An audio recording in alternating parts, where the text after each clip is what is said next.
Today's show is brought to you by Squad QL. If you want an unfair advantage to dominate your league, look no further than Squad QL, the only mobile app you need to crush your friends and rivals this year. Squad QL recommends the best starting lineup each week based on your starters, bench players, and free agent pool. Head to squadql.com to download Squad QL for free.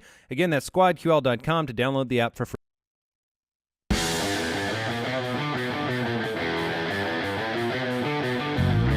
Welcome to the Fantasy Footballers Podcast, coming to you from the Play Draft Studios with your hosts, Andy Holloway, Jason Moore, and Mike Wright. Welcome in. Welcome to the show. It's Friday. It's Friday. Oh, man. I was really hoping you didn't do that. It's impossible to say it's Friday and not have that, like an alarm, just explode. How do you in your spell head. that? F-R-A-I-D. Friday. Oh. That song was terrible. I disagree. Ugh. That's a hot jam. You're ruining a very That's good a hot jam. A very good day. You're ruining the good name of Friday. It is September 29th. Rebecca Black is my homeboy. Your homeboy. Homegirl. Whatever. Whatever. Well, like last night's game, we're bringing the Thunder and Lightning with takes like that on today's show. It's going to be a good one. We have Week 4 matchups. The second half of those, we've got in and out, get through the injuries, talk about that. And we're going to start off the show, obviously, by discussing the Thursday night football game. So let's jump right in. You can find us on Twitter at the FF Ballers. We're on YouTube as well, so head over to youtube.com/thefantasyfootballers. If you want to see our beautiful faces. And it is in high definition, a new technology, high definition. We verified from yesterday. It is youtube.com/thefantasyfootballers. So you don't have to try both. Now we know what it is. Yeah, it's just been 3 years. 3 years, we know it. I got it. We got to figure Brooks, we got to figure it out. First try. So, all right, let's talk about the Thursday night football game because the headlines of this game were not necessarily stat line related, right? This was an injury-riddled game. We had Ty Montgomery go down. We then had Jamaal Williams go down with a knee strain. So you saw the emergence in part of Aaron Jones, the running back for the Green Bay Packers. And you had the very scary injury to Davante Adams. When I saw that injury, I was sick to my stomach. I mean, it was an instant fear for Davante Adams, and I hope that Danny Trevathan is suspended for what he did. That was just ridiculous, leading with the crown of the helmet. Just a player unnecessary, too. He was wrapped up with a couple other guys. I mean, you got to come in and help finish that tackle. But he was taking out his frustration. Tony Romo got it right. He was frustrated with how the game was going. He's like, here's my chance to just give some payback. I completely agree. Yeah, if the Bears were up 21-7, he doesn't make that tackle. 100% he should be suspended this week. And you know what made me kind of sick to my stomach? stomach? Thrown out of the game. I was going to say, it's one of those things where it made me sick to my stomach, where once that play was over, and he got to the ambulance and was on his way to the hospital, there's Trevathan on the field for the next play. And I'm going, well, that's not wrong. right. I feel like there should be a rule where if a flagged play, an illegal play, causes an injury, you got to at least be out that series. The NFL has instituted the leeway for referees to instantaneously eject players on plays like that. That's what we saw. Jeremy Lane, cornerback for the Seahawks, got thrown out of a game earlier this year for a supposed punch because a referee made that call, and so I think there will be criticism of that referee. Here is the headline news for you.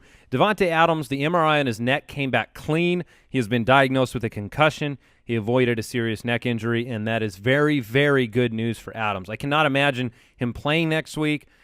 We have to turn it to a fantasy question now, and we have to say we hope you get back quick, Davante, and Geronimo Allison, to me, is a receiver to pick up on waivers. Absolutely. I do want to say this as well, and I hate saying it because it's actually what I'm going to be doing in our League of Record. I have Jaquiz Rogers. I'm going to play him this week. I made a reminder on my phone today to target Randall Cobb next week, who is owned by the Doug Martin owner, and I want to work a package together where I acquire Randall Cobb in an effort to give him Jaquiz Rogers, the handcuff insurance. Maybe I need to give something else. But I think Randall Cobb is one of the beneficiaries you're going to see from the running back injuries in this offense. The Packers have always shown a willingness to run through the air, as we say on the show.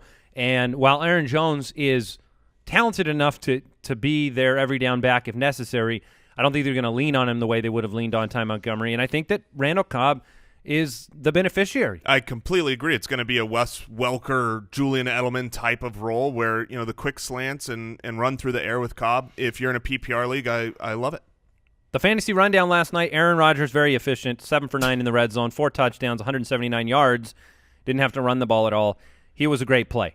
If you look at the other wide receivers, Jordy Nelson, obviously a great fantasy start. Davante Adams did get you a touchdown before the injury.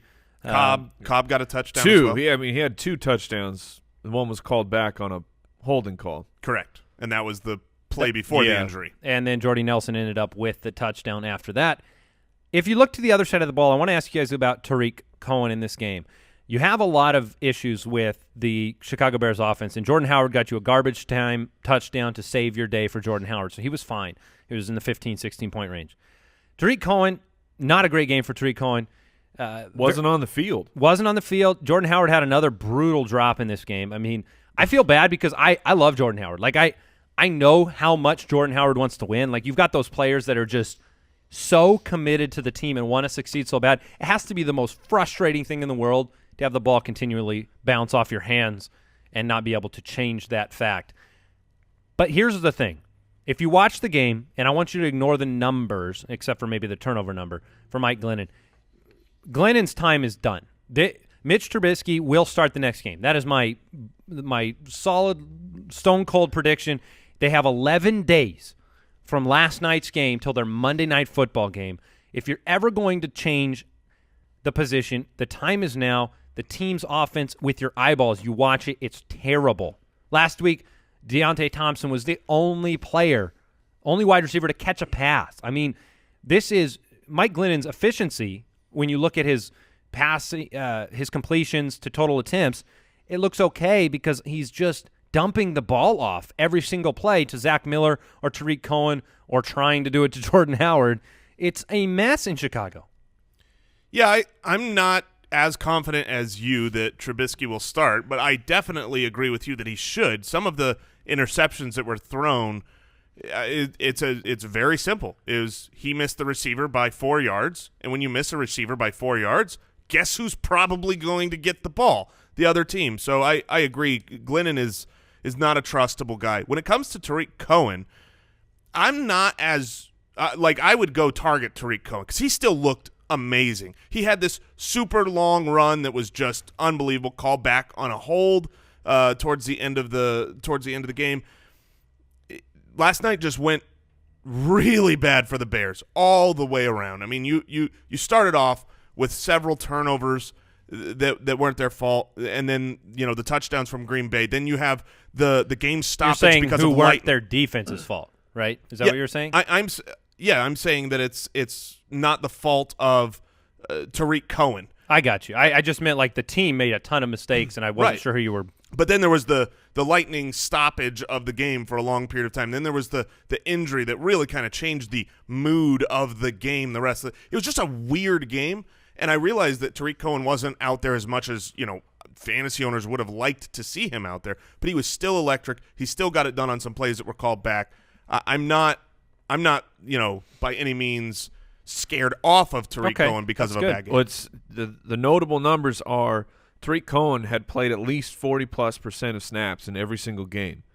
Yesterday, only 26.5% because Benny Cunningham jumped from his averaging of 6% of the snaps all the way into the 20s. So, I mean, you literally just took half of Cohen's snaps and they gave them to Benny Cunningham. I'm concerned for Cohen because of the transition that might happen as well.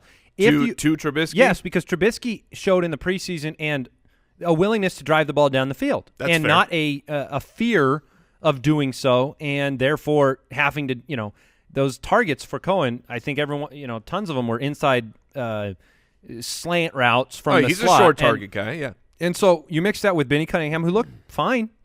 I didn't think he looked bad. I thought he had a little pep in his step.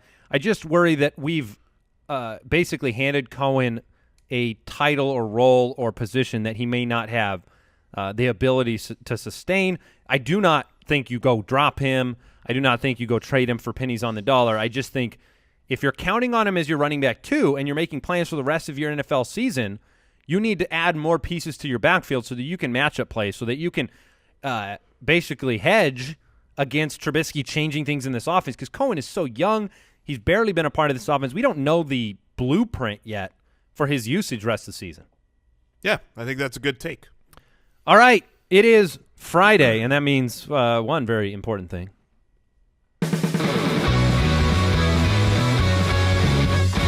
Foot Clan Friday. Note to self, Brooks, don't introduce, like when I come in on the Friday show for the introduction, I need to never say, it's Friday. What? Like that exact phrase Mike? It's Friday. Like Friday. I'm not going to do it anymore. I want you to bleep the word Friday from. Good luck. Yeah. I saw you trying to eliminate the month of May from your vocabulary. Didn't work then either. Yeah, like Jason may have problems with vocabulary. You actually remove words from mine, Mike. You make it impossible. All right, look. Foot Clan. That's a compliment that I'm able to get in your head. Yes. And make you stop using certain words. Yep. Yeah. No, it is. It is. It is Foot Clan Friday, $40. We give away $40 every Friday to everybody supporting us. Oh, no. to a randomly selected winner. We're closing the show, everybody. From jointhefoot.com. Yeah, that would be a big bill if every single person at jointhefoot.com got a $40 gift card to shopballers.com. But today's winner is Jacob DeChant. DeChant? Or the champ. Oh, I like so what congratulations to Jacob on the big win. And we'll send you over the $40 to shopballers.com. Thanks for supporting the podcast. Without further ado, I do want to mention the DFS podcast. Yes. Is up this morning. Every Friday, the new Fantasy Footballers DFS podcast is released. Mike Wright, Big Cummins, Chris Meany. They work hard on this podcast. We certainly do. It's a fantastic show. Today's episode, it's amazing. I mean, trust me, if you like the good times that are happening on this show, you're going to have some good times on the DFS show, as well as getting you ready for those FanDuel, DraftKings lineups. Today's episode was so nice they did it twice. That is very correct. When technology strikes back. Oh, Mike was in the studio late into the evening recording an amazing DFS show for you. So check that out. That's the Fantasy Footballers DFS podcast on iTunes, on Stitcher, and wherever you listen to your podcasts. You can subscribe to that one if you're into DFS. And if you're into DFS, don't forget to check out dfspass.com, where you can get our is that Ultimate DFS Pass? It's both. Thanks for the no. It is dfspass.com. It is both. Yeah, you can go to either one. You can go anywhere. We got to give options. We have all domains on lockdown for that one, but we've shortened it. I appreciate you jumping in there, Brooks. You thought we made a mistake, but for once we did not. It was I. Oh, yes, it was you this one time. All right, let's go ahead. We don't have a bunch of headline news, so we're just going to get right into in or out. What's it going to be, McFly? Are you in or out? All right, every Friday we jump into all the players that are they've been limited this week. They've been dealing with injuries, and we want to know if they're going to play. So Sam Bradford. He is. That one's easy. I'm going out. I'm guessing he's not going to play. Yeah, officially ruled out. All right, at the running back position, let's run through some big names on this list. Jay Ajayi, in or out? In. He'll play. Melvin Gordon. He will play as well. I believe in as well. Just limited practice. Carlos Hyde. In. All three of those you have confidence? Yeah, I do. Who do you have the least confidence in those three? Because my least confidence would be Melvin Gordon. Yeah, that would be the one I'm more concerned about, but I'm not sitting him. I can't do it. Right. Yeah, I'm still playing Ajayi and Gordon, but there are definitely concerns. All right, let's get into the Washington running backs. Rob Kelly with the rib injury. I think that he plays. I think that he sits. I'm going to go out. Okay. He practiced last week as well. It's a pain tolerance issue, so yeah. It's a Monday night game, so if you are waiting on Rob Kelly, I mean, one, he gets the extra day of rest, but you need to be prepared to have someone else to plug in from that Monday night game. And I think that person should probably be Samaje Perine. He is healthy. He practiced, and I think he's on the waivers for most people after last week's disaster and the injury. Which means if there isn't a guy that's in that Monday night game that you have available to you already on your roster or on the waivers, then you need to, I think, bench Rob Kelly and play another guy in your flex. I was going to say, fair point. If you're like, I got to play Rob Kelly, Josh Doxson would be the flyer of he's very likely to be available on your waivers. All right, in or out Matt Forte? Out. Gio Bernard? That one's, yeah, he's been limited all week, but I bet he plays. Yeah, in. I hope he sets out for my Joe Mixon Yeah. love. Rex Burkhead. You hope that he gets and healthy. gets well. Why? You just don't want to come back too soon. 2018 looks like the time to come back from that injury. Well, you just got to take your time. Right. No. He's a it's little, about player health. He's player a little self- guy. Little player guy. safety. Look, we play fantasy football, Mike. This is how we think. I'm sorry. I'm not. I will apologize for it, but I still think it in my head. Oh, All right, Rex Burkhead, in or out? Out. All right, let's move on. Wide receivers, Michael Crabtree, in or out? He's limited. He's cleared to play. I think he will play. I'm trying to find another option though. Agreed. Doug Baldwin, in or out? In. You think in? Well, I would vote in. I mean, it's tough because he didn't practice Thursday, and so that's a good indicator that maybe you're not ready to play. But everything out of Seattle has said that he was going to play, Okay. and so I'm not super confident in it, but I lean in. Right. Kelvin Benjamin, In. Sammy Watkins. In. Did that one? Is he cleared? Yeah, he hasn't been officially cleared, but all signs point to that happening. And Okay. remember, the concussion came on Thursday last week. Sure. John Brown, Out. J.J. Nelson, I'll say in. In. Jordan Reed. Oof. You never wild card. In. I'm gonna say out. I'll say in. Okay, I think out. Ben Watson. Whew. Out. Yeah, I think he's going to be out as well. Jimmy Graham. he'll play. I think he's going to play. Jimmy Graham's still up in the target totals for tight ends, so he hasn't been impressive, but he might get it done for you eventually here. Delaney Walker. In. Okay, let's move on to the forecast. Fantasy Forecast. All right, the second half of the games. If you missed the first half, it was on yesterday's show. It's easy. You just click yesterday's episode, and then it starts playing, and then you hear it, and then you listen to Then you laugh and you giggle. Yeah, We are having a good time. we are having a great time. Okay, Panthers, Patriots in Foxborough. The Patriots 9-point favorites at home in this one Against a very good defense. against a team that they're going to probably beat. Yeah. I don't know if they beat them by 9, though. I don't know if I'd go that far. 49-point over-under, and the reason is not because of Tom Brady's failure against this defense. I think he'll do what he does, which is take care of business. I think it's because the defense for the New England Patriots has yet to find itself. They are leading the NFL in a lot of bad defensive categories in terms of points given up and in terms of their secondary struggling right now. So we saw Deshaun Watson move the ball. I think that Cam Newton can move the ball. Let's look at the fantasy. You believe Cam Newton will? I think he can. The matchup is amazing, but Yeah, so I was think- last week's matchup. I mean, I have my concerns for Cam Newton. It's a crazy world we live in where the Patriots are the matchup you want your quarterbacks and your wide receivers in. I mean, that's insane. It's always been that situation where they're probably going to get out and to a big lead. Yeah, you and knew you that like the the game garbage script- time, but now garbage time works. yes. Right. I think a big part of that is Hightower missing from that defense. He was inactive last week against the Houston Texans. I expect he will not play this week as well. But when Hightower comes back, because he changes a lot on that defense, I will try to mentally shift how I feel about the Patriots defense when it comes to matchup projecting. Yeah, So- you did have Gilmore banged up as well, and he played, but hopefully he's more healthy now. Andy, with Kelvin Benjamin returning to practice, looks likely to play. Are you still willing to roll those dice on Devin Funchess? No, I am not. All right. No. The attraction to when you're trying to decide between a difference maker, the differentiator between some of these streaming wide receiver options, you're looking for the kind of opportunity you hope for with Funchess with, Benjamin missing the week, and I am less confident in Funchess in that situation. Both McCaffrey and Stewart this week, or just McCaffrey? McCaffrey's more attractive to me. Stewart, he needs to get in the end zone to give you the kind of game you want, but your running back options are limited. So Would you go Stewart or would you go Jaquiz Rogers this week? I think I'd rather start Jaquiz in that situation. Yeah, I probably would start Jaquiz as well. Make it 3 for 3. Make it so. Tom Brady, you're starting him. Mike Gillislee, starting him. You starting James White? I would. I'm a little bit more hesitant to start James White. I don't think they will need him as much. We saw a little bit less usage. If you have to play him, he will be involved, especially in PPR leagues.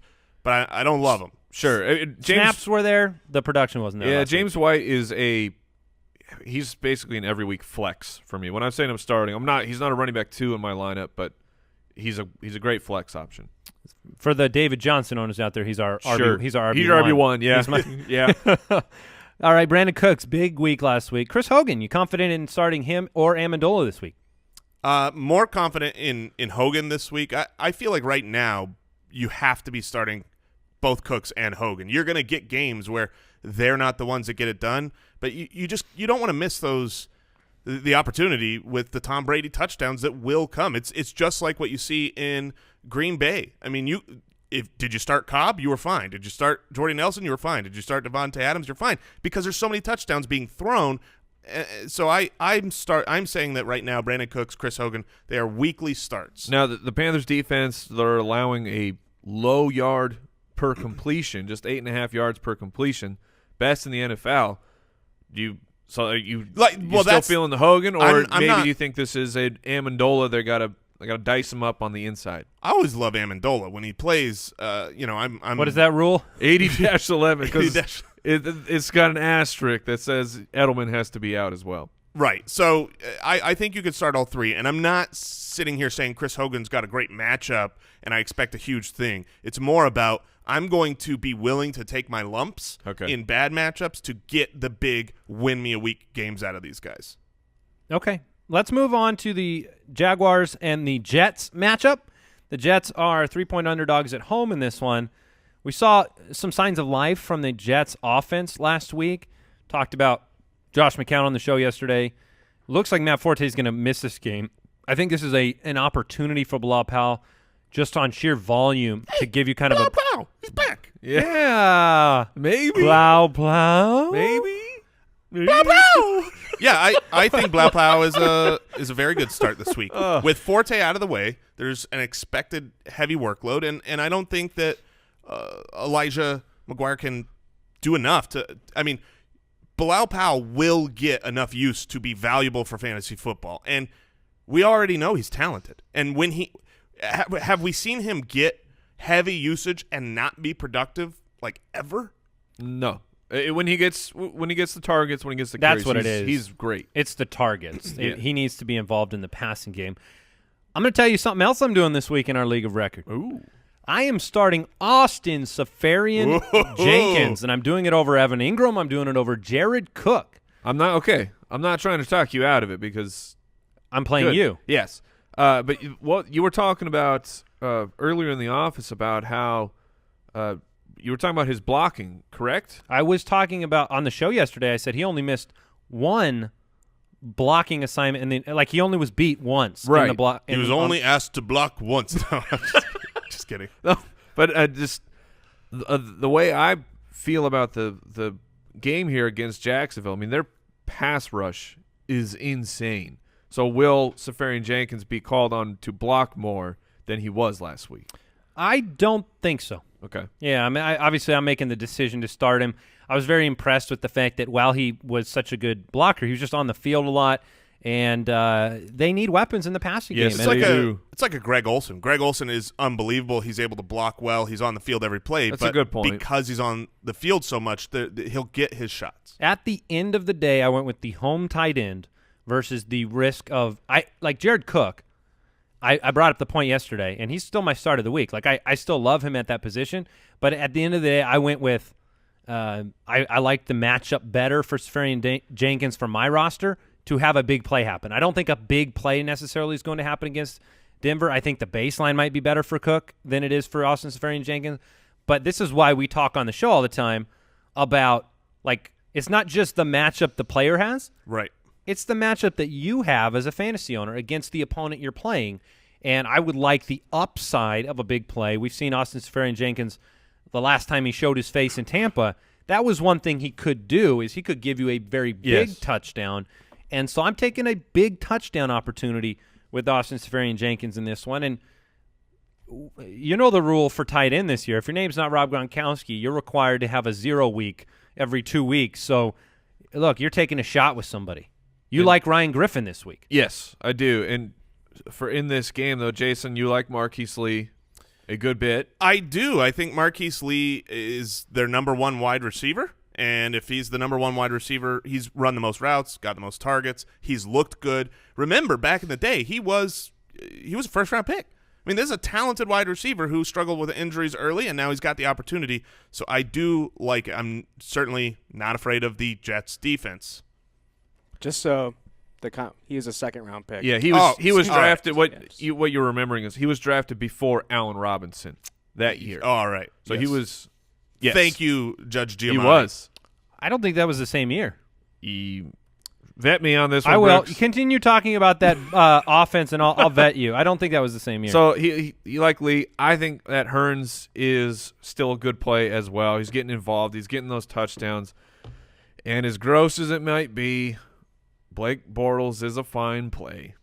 He's a fine play this week. Before we move on to the next game, I want to thank today's sponsor, Pristine Auction, the best sports memorabilia site on the planet Earth.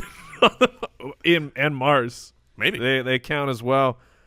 You got to check check rates it out. are extraordinary to to Mars. get to Mars, yeah, it's a tough look out there. But whenever I'm trying to get a jersey signed by my favorite player, I jump onto Pristine Auction. Every single day they have new items for you to browse, for you to peruse. They have things for all budgets.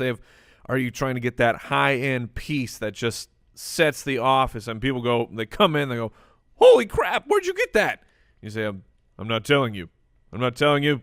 But you know that you got it from Pristine Auction. The jerseys on our walls, they always come from Pristine Auction. Never worry about the signature being inauthentic because they use the best authenticators in the world because they're the best site, right? So head over to Pristine Auction. That's Pristine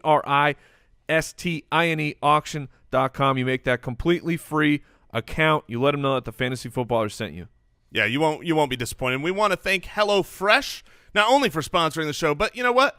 For their mission to save home cooking. I've said this on the show before. My wife and I, we do these love dinners, is what we call them, where we want to make a meal and prepare it, and we spend time together and together and cook. The hardest part of that was always figuring out what we were going to make, going and getting all the ingredients, doing all of that. HelloFresh takes all that away, and they're just going to deliver you whatever you decide, 3 to 5 different meals per week, whether it's for 2 people or 4 people. You know, you've got the options of a classic box, a veggie box, a family box. So they're going to make your meals. They employ 2 full-time registered dietitians on staff who review each recipe to ensure that it is nutritionally balanced, and they're offering light and fall meals, and they have breakfast options, less than $10 a meal. So, here's what you need to do. You need to save $30 off your first week of deliveries by visiting HelloFresh.com and enter Footballers30 when you subscribe. That's Footballers30 at HelloFresh.com. Mike, you are 100% correct. You're darn right I am. You know what was in my head was I knew Hearns and Robinson came out in the same year. Oh, Hearns was undrafted. But it was the 2014 draft that he was signed after. So you had Robinson, Lee, and Hearns. Lee was the 39th pick. Robinson was the 61st pick, both in the second round. And then Hearns was undrafted and made a big splash. So they just stocked their whole wide receiver core in one draft. So you were right. Well done. Got one. You're starting Leonard Fournette. What about I saw somebody on Twitter ask the question. They said, are we sleeping on the Blake Bortles bounce back? That's what I was saying. It seems gross, but he is absolutely worth a play. My concern here is the Jets' pass defense has been adequate. It's been okay, while their run defense has been rough. So I'm expecting a huge day for Leonard Fournette. Yeah, and how much of that pass defense was inflated by a near shutout last week? It's only 3 weeks into the season. Fair. I think that was a great performance, and they played well at home. The 49ers take on the Arizona Cardinals in Arizona. Cardinals touchdown favorite in this one, 44.5 point over-under. What 49ers are you confident starting? What are the tough decisions there? I mean, Carlos Hyde, he's still an every week start, despite it being a really rough matchup against the Cardinals. I know Zeke ended the day. He had a fine fantasy day. That's why, you can still play Carlos Hyde and feel okay about it. The wide receivers, though, I mean, Pierre Garçon, I guess, but I would be trying to bench Pierre Garçon. Yeah, I would too. Yeah, he's all right as a last resort. He's not. I don't think he's going to end the game with 2 for 14. He's still their main target, and they will need that. But it's not a great matchup. So you're talking about a wide receiver in the 30s range. Yeah, it's a rough game. Okay, so on the Cardinals side of the ball, the Cardinals wide receivers have been targeted 28 times per game. That's the second most in the NFL. Larry Fitzgerald is the third most targeted wide receiver. He's second in the league. So last week really helps. It did. But I saw this morning Larry Fitzgerald he's the greatest wide receiver in history against the 49ers. No wide receiver has had more production ever against the 49ers. I think you're starting Fitzgerald with confidence based on those numbers. Palmer, however, he's had an up and down year.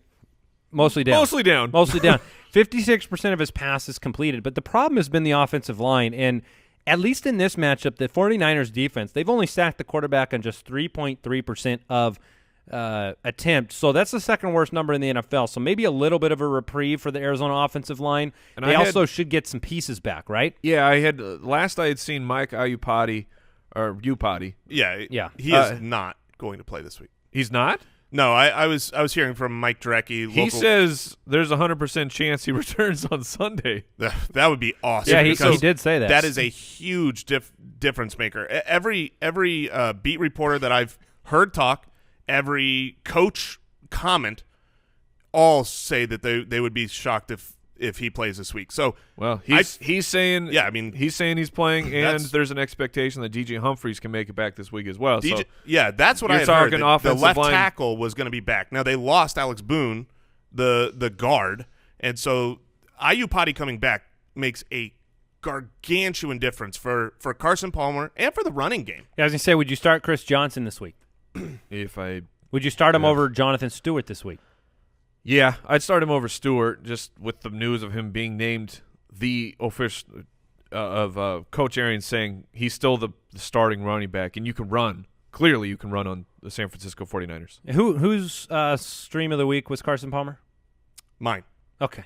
All right. Yeah, so and I like Palmer. it. It's Palmer. It's a home quarterback against a bad defense, so I think it's a great call. All right, the Eagles take on the Los Angeles Chargers, who are 1.5-point favorites in this one at home. 47.5-point over-under.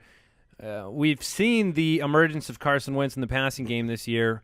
The volume has been there. Do you start Carson Wentz in this game against the Chargers? The defense in Los Angeles, they've sacked opponents 11 times this year, tied for the second most in the league.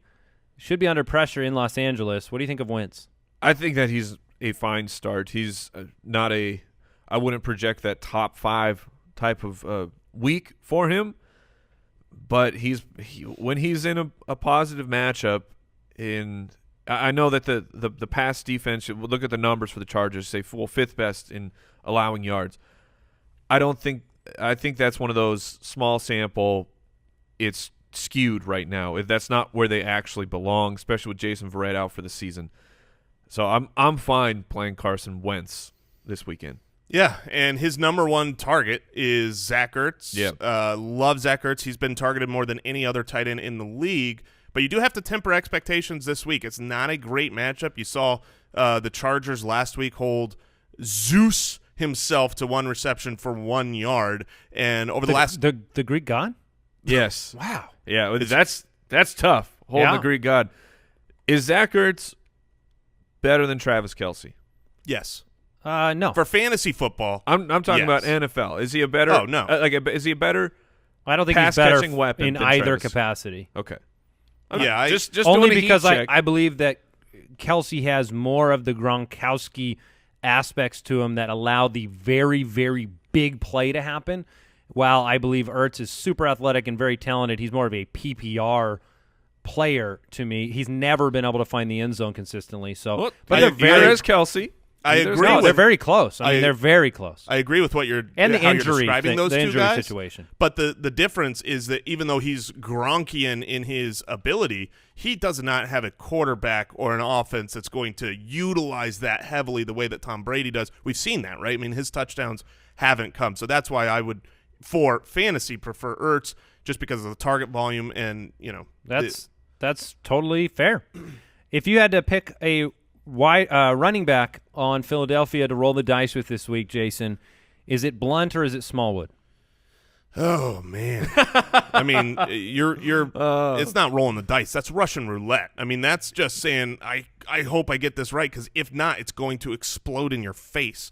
And I would pick Wendell Smallwood this week. I would too, because you have the opportunity for him to get some of that first and second down work, as well as the work he was already getting, as well as Sproles' work now that Sproles is out. So I think Wendell Smallwood is the safer option. We talked about Melvin Gordon in the in and out segment. You're starting Phillip Rivers at home in this matchup. The Eagles' defense has allowed 79 completions this year. That's third most in the NFL. And so their pass defense is ranked 25th. I think Rivers you can start with confidence. I love all the Chargers. Is this a big game for Keenan Allen? Yes. Over on the DFS podcast, we always give our favorite stack of the week, and where you're factoring prices on and production. And Phillip Rivers, Keenan Allen, that's the stack I gave. I love both of them this week. And I just wanted to real quick follow up on Wendell Smallwood.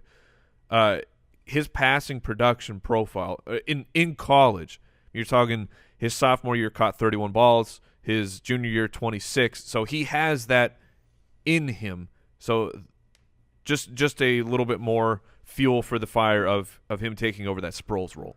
Yeah, it'll be very interesting to see that play out. Jason, play Russian roulette one more time. Give me Gates or Henry. We just talked about how great the matchup is. Never for Phillip Rivers. never Henry, people. Is this what you're starting? Yeah. You've been goosed twice? The upside is through the roof, but with Antonio Gates still there and the fact 2 zeros. 2 zeros is no thank you. No thank you. I'm not going to chase that ceiling. Yeah, I'm not necessarily chasing the ceiling, but if I had to pick one, it would still be Henry in this matchup. What we saw, that's riding the dragon, man. But I think there's you'll reason. Never catch him. I think there's reason for it because if you look at the matchups they had in Week 1 and Week 3, they were against these defenses that were just juggernaut defenses, and they chose to not utilize him, in the same way. They were keeping Gates in more. And then when they got to just kind of an average NFL defense in Week 2, Hunter Henry was kind of set free. I feel like they had the ability to do that. So it's just a matter of what do you think about the matchup here, and I think you're playing an average defense. So when they're playing they're playing one of the juggernaut defenses, I don't think they're going to utilize. Yeah. Yeah, okay. it's a fair That's my take. hope. I mean, that's just fair take. That's just a hypothesis that will be proven right or wrong over the next 5 weeks. But that's just because I hope Hunter Henry can be something, and so I'm justifying. No, but maybe that was it. The problem then for that, and I can buy into that. You saw it Week 1; they were getting massacred by the Broncos, so Henry had to block. The problem with that is, then you're always rostering 2 tight ends if you have to play matchups with Hunter Henry, which makes him not attractive. Yeah, the 2 zeros talk me out. I have a somewhat entertaining story about 2 zeros. Do you want to hear it real quick? You know it. When I was, what if I say no? Yeah, I'm going to tell it anyway. Yeah. When I was in high school, I joined a recreational basketball league with a friend of mine. His name was Paul. Oh no, more Paul stories. And when we showed up for game 1, we all had to draw we had jerseys, but they didn't have numbers on them. So they literally handed us a Sharpie and said, put a number on your jersey so that the refs can call things. So Paul's like, hey, just put a number on mine. So I took Paul's jersey and I gave him 00. But like a good unfortunately, you drew it like a juvenile delinquent. Well, I mean, I know I just tried to draw a couple O's, and were they too high? Unfortunately, his nickname for the rest of the year was Boobs. So, oh man, they called him Boobs. Like all the teammates called him Boobs all year, and it was 100% my fault. And I told you I had a good story. Oh, that's good. I can't think of 00 without that story. Never put the 00s too high. Never let your friend give you a number. That's the trick. That's the larger story. All right, the Giants take on the Tampa Bay Buccaneers. Take that, Paul. Tampa Bay is favored by 3, and the over-under is 44 points in this matchup. Are we going to see what we hoped we'd see from the New York Giants offense this year now that you have a healthy Odell Beckham Jr., a more involved Brandon Marshall, you got Evan Ingram consistently targeted? What do they have to get the running game going to make fantasy relevance out of these players? If that's true, then there will never be fantasy relevant players from the Giants because they are not going to get the run game going. They've only run the ball in 26.7% of plays. That is the lowest in the National Football League. For that team, that's about 13% too high. I mean, for that team, yes. production-wise, for the tells Giants, you it needs to come down. Yeah, you got to go full Patriots here and just always run through the air. Who cares? I believe Shane Vereen is active this week. He was another one of those in or out guys. I don't know. He's probably out in your lineup, but it's just worth mentioning. He's been okay this year, but you're counting on passing yardage for Vereen, not rushing. Yeah, you've also got Tampa Bay back at home after that horrific week 2 or week 3, right? But their second week, I think their defense is going to play better at home. Well, there's a chance for rain in this game. It's Brent Grimes. Brent Grimes did not play last week, and he's expected to be back. And he's an excellent cornerback. So when you lose him, that's a giant loss for your defense. So while the numbers are really, really bad for the Buccaneers on the year because they've only played the 2 games, that's another number that's the 31st in terms of allowing passing yards. That's not who the Buccaneers really are. Right. I agree. Okay, you're starting Beckham. We know that. Yes. Marshall or Shepard, I think I asked you earlier this week. You both said Shepard. Let's move to Tampa. How confident are you that Deshaun Jackson can have a good game? The Giants have a pretty good pass defense. I think everybody is starting Mike Evans, so the question is kind of like Jackson, Brait, Rodgers. How do you feel about those ancillary pieces? And Winston. I mean, they have excellent cornerbacks on the Giants, but they can be exploited by the tight end, which is why in that realm of barfy tight ends who can score a touchdown, Cameron Brait is near the top of that list. A touchdown from Cameron Brait this weekend, it will be. I'll have no shock on my face. You go, yeah, there it goes, Cameron Brait. By the way, much like Arizona, the Buccaneers defense, they've only sacked opposing quarterbacks on 1.3% of pass attempts, which is worst in the league. So another reprieve for a struggling offensive line, maybe a little bit for Eli Manning. Let's talk Raiders and Broncos this week. The Broncos are back at home, 3-point favorites. We saw the disastrous offensive performance from Oakland last week. I kind of gave my word of caution about Marshawn Lynch earlier in the week. You guys were very surprised at that. You're hoping for a touchdown, though, in this matchup from Marshawn Lynch if you're starting him. And I think most people have to with where you drafted him. But, where's the bright lights for this Oakland offense? The bright lights were that last week was the opening act for the horror story that is going to be the Oakland Raiders offense because it's going to be worse. You're saying the horror story that is their slate. Yes. They have a ton of tough games. Derek Carr does not have great success in divisional games.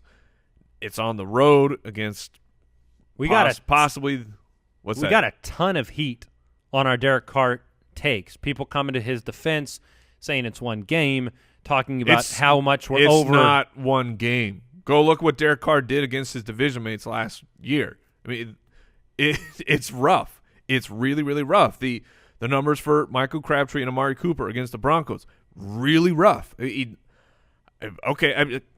Derek Carr is one of the up-and-coming quarterbacks in the league. He's not ready to take on the Denver Broncos. Fair enough. On the road. I think that sums it up. So I don't want anything to do with Derek Carr. You'll play Cooper and Crabtree if you have to, but I'm looking for other options. Now, Trevor Siemian, your start of the week. Oh, yes. The Raiders defense, they've given up a passer rating of 111.8, which is third highest in the league, which means that they're not playing very well. And Trevor Siemian's shown the ability to be a chain mover at home. Yes. And a big impact for fantasy owners. Yeah, he's a much better player at home. I think the Broncos as a whole play much better at home, and they have that kind of home field advantage being up in altitude, and they're used to that. So coming off the loss too. Yeah, they looked so good before that trip to Buffalo. So I think they're going to be focused. You saw problems with the offensive line of the Raiders last week, and you've got an incredible pass rush here. So that'll be the trenches is what I'll be watching this game. But offensively for the Broncos, I think they'll be able to run the ball and pass the ball. I'm not worried about Broncos offensive weapons. I would start Demaryius Thomas. I would start Emmanuel Sanders. I would start C.J. Anderson. And I think you can stream Trevor Siemian. What about Benny Fowler? No. Okay. Just checking. This is the reason why pump the brakes was Marshawn Lynch, by the way. The Broncos defense, how many rushing touchdowns on 69 attempts this year? I would gather it's a 0. It's a 0. Yep. It's a boobs. It's a boobs. Yeah, it's 0. That's the last time I'll say that. All right, the Colts at the Seahawks. On Sunday night, we get to experience Jacoby Brissett on Sunday Night Football. The Seahawks are 13-point favorites at home. Brissett's shown the ability to, drive it down the field. He's in the top 5 in the NFL in yards per completion at the quarterback position. Thank you, T.Y. Hilton, for his contribution to that. But you have a weapon that, in any circumstance with T.Y. Hilton, he can get open. He's going to get open down the field. If Brissett's willing to throw the ball, there could be a big play there. And we've seen that the Seahawks pass defense, it's in the top 10, but it's not been completely shut down this year. This is all my way of asking, are you starting pass catchers in Indianapolis this week, including T.Y. Hilton? I am not. I'm not. I mean, T.Y. Hilton is one of those borderline if you need to start a guy. I mean, I would start so I think we might have brought this up earlier, but, when you're talking about a Pierre Garçon or a T.Y. Hilton has more individual talent right now to break something on his own and get away from a defender and go for a lot of yards. So the problem with Jacoby Brissett, I think he's been pumped up to where it's like he really helped because their game scripts have gone better once he's been in. Last week he threw for a touchdown. He ran for 2 touchdowns. And so that was what really inflated his numbers. The week before against Arizona, you're talking about what? He threw for 216 yards, 1 interception, no touchdowns, and only ran for 22 yards. So, I mean, that's the Jacoby Brissett and the offense I expect when you travel to Seattle, which means if I can avoid any and all Colt weapons, I would. What about the Seahawks rush D that now ranks 30th in the league? Do you start Frank Gore? In my dynasty league where we've got deeper teams, yeah. What are you doing? I've got Frank Gore, and I chose to sat him. I have you. How do you manage to do this all the time? I mean, it's. Do you even know what you said? I never know what I say, man. You chose to sat him. Oh, that sounds terrible. It sounded just as bad when you. I said genuinely feel so bad for Jay because he's got a look on his face like we are being. No, you look at me like, what happened? And I welcome the shame. What happened? What happened? I welcome the shame. I deserve the shame. Idiot savant. I choose to sat him. I choose to sat. Yes, but he is on my bench. Is the moral of the story. When I was logging that highlight just now, yes. I even typed, I chose to sat him. I chose. You wrote it in right. That's how you wrote it down. It just didn't. I chose to sat. Who else are you choosing to sat on the Seahawks side of the ball? Chris Carson's my start of the week. Do you guys feel confident with that? I do. I think that the Seahawks will handle this game, and then you're going to see a big dose of Chris Carson in the second half. Are you starting Paul Richardson? Only if Baldwin's out? Yes, only if Baldwin is out. Yeah. Jimmy Graham, you're good to go? Jimmy Graham, I'll play him. Yep. Russell, he's in. Yep. All right. Russell. The Redskins and the Chiefs are playing on Monday Night Football. The Chiefs are undefeated. They're playing great football. 7-point favorites at home in this matchup, 49.5-point over-under. And I'm taking the over in this one. Really? I am. I'm taking the over on Monday night. Wow. I think you're going to see some things get done by the offenses in this matchup. So I was going to say, by the look of the over-under, is Washington's defense getting the respect that it deserves? I guess we'll find out. Yeah. You're playing an offense that's been very, very good. They're second most in the league in terms of points scored per game. Chiefs are moving the ball frequently. Kareem Hunt is ridiculously Kareem Hunt's good. moving the ball. It makes such a difference. Don't give Jason a chance to get in there. No, I wouldn't. Yeah, I mean the Chiefs have 3 incredible weapons. Not to sing. They have 3 incredible weapons that, for fantasy purposes, you're going to start all 3 every week. But for NFL and game script purposes, they are able to move the ball. Kelsey, Tyreek Hill, and Kareem Hunt. Yeah, just big plays. Those in a 3 bottle. options are what have made Alex Smith a fine fantasy player this year and going forward.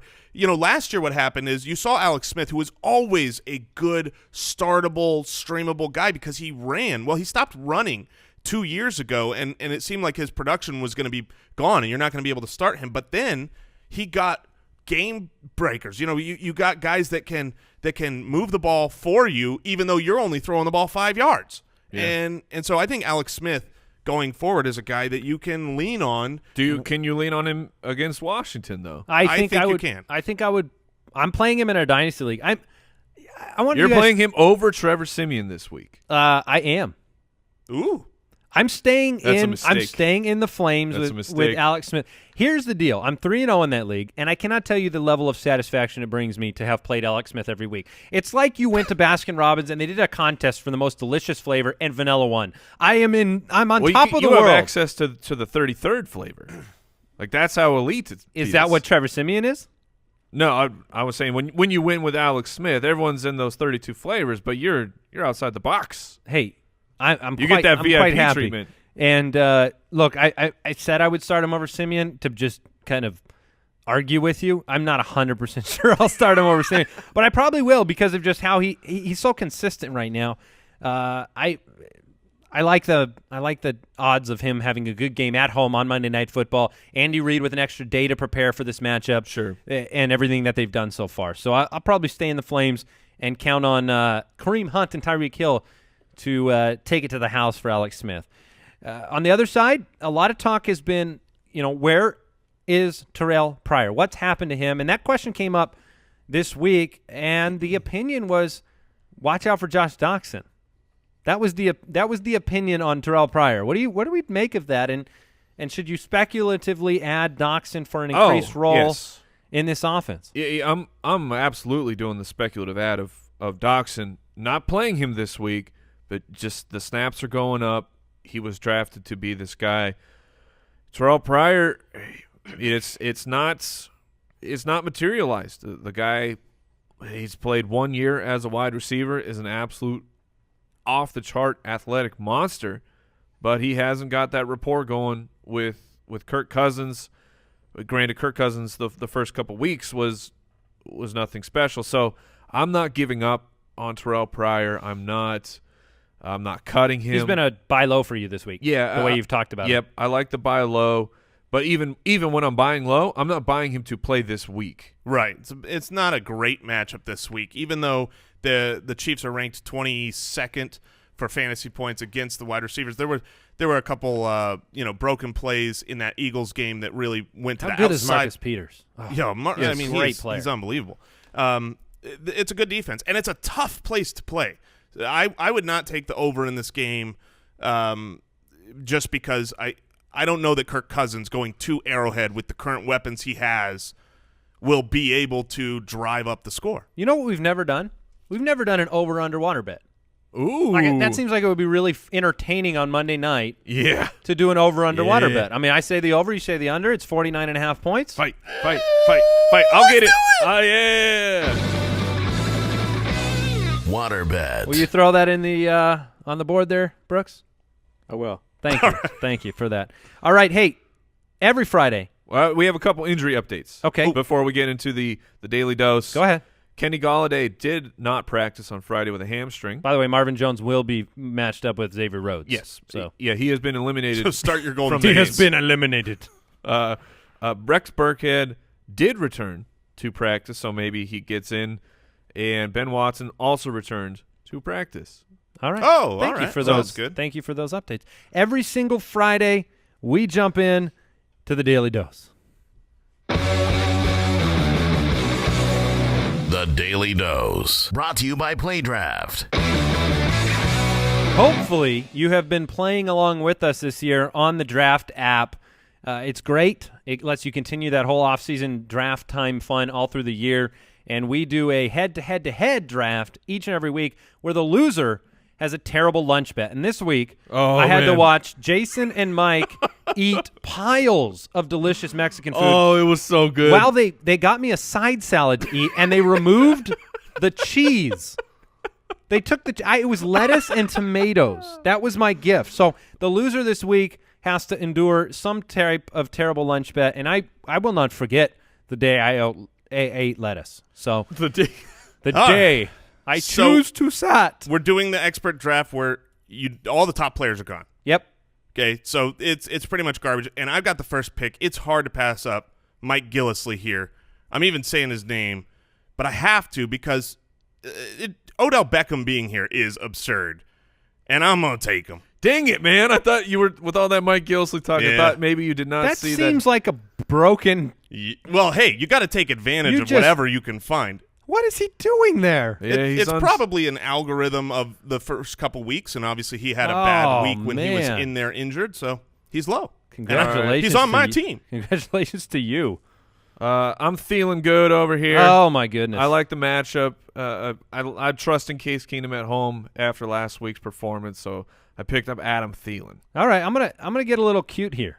Uh-oh. I'm gonna double up on running backs, and they're both on the Patriots. I'm taking Gillislee and James White back-to-back to have a little fun in this expert draft. Ooh, I do not hate that. I don't want to be mad and draft one of them and the other one scores. And that means I'm drafting Emmanuel Sanders. It's a great pickup. He's a fantastic player. Gets Fifth the Raiders most targets in the NFL right now. Yeah, people, you got to give Emmanuel Sanders the respect that he deserves. Yeah. Yeah, I'm going to take Jacquizz Rodgers at home. The New York Giants rushing defense has not been quite as great as they were last year. And then there's several wide receivers I still like, so I will probably stick with running back. Man, there is not a lot here to love. They really do take the top options out, but I'm going with Lev Bell? I'm going with Le'Veon Bell. No, I'm going to pick up Tevin Coleman at home. He can always break a long play. Ooh, and there's a guy I like here immediately, but knowing the strategy, Andy already took 2 running backs. So you don't want to. Which means you don't need to take a running back. Yeah. So I'm gonna get my stack here. Just in case Andy thought about it. I don't think he was, but I'm going to grab Trevor Siemian. You know who I was afraid you were going to say? He's my next pick. Davante Parker. Ooh. Taking Davante Parker, and I have the back-to-back picks here. I'm going to be honest, I did not see his name on the list. Otherwise, you would have taken him. Well, I already took 2 wide receivers. Yes, I'm running out of time here. 17 seconds. I'm going to go Jarvis Landry. How did I miss Parker? I'm going to double stack What? For 2 teams. I'm going 2 Dolphins, 2 Patriots. Let's get nuts. All right, I'm going to chase the volume of Chris Carson at home against the Colts. Oh, beautiful play. To round out. I'm going to be eating some terrible stuff based on Odell Beckham being drafted. Chris Carson was a steal there. I'm going with my start of the week that Andy disagrees with, so I'll put my food where my mouth is, right? Because this is a food bet on the line. Go Marcus Mariota for my quarterback. And now I've got the option to stack him with Rashard Matthews. But I'm not going to do that because I really believe Alshon Jeffrey is a good player. That's a great play. Not the greatest matchup, but Alshon's a good player. Oof. I have the question now. So my roster is complete. I only need 1 running back here. Just stay in the flames with Chris Thompson, or scroll it on down and grab somebody like Wendell Smallwood. Ooh. I'm going to stay in the flames, fellas. We're going to see what Chris Thompson can do on Monday night. I got to be honest. I'm pretty happy you did that. Well, here we go, guys. Smoke them if you got them. I got Jay Cutler with my final pick. I'm stacking. It's all Dolphins and Patriots this week. We'll see how that turns out. Ironically, I have the highest projection of all 3 of us. Cutler, James White, Gillislee, Parker, Landry. So I'm going all in on the Dolphins. Mike, you went in on the stack with Trevor Siemian. You got Emmanuel Sanders, Chris Carson, Chris Thompson, the double Chris's, and Adam Thielen. And Jason, you got Mariota, Rodgers, Coleman, Odell Beckham Jr. Come on. And Alshon Jeffrey. Stupid. So Jason, as usual, is cheating. And we will let you know how it goes. We'll pay out that lunch bet. And don't forget, play with us. Draft.com/ballers. It's easy. Draft.com/ballers. Ballers. All right, that is it for today's episode. Good luck this week. In week number 4, don't forget to check out the DFS podcast. And thank you for supporting us at jointhefoot.com. You guys are Sunday awesome. morning, 1 hour before kickoff, I will be doing the weekly Periscope. Get those questions, have some fun. Oh, Twitter. yeah. Goodbye. Thank you for listening to another episode of the Fantasy Footballers Podcast. Join our fantasy football community on jointhefoot.com and follow us on Twitter @TheFFBallers.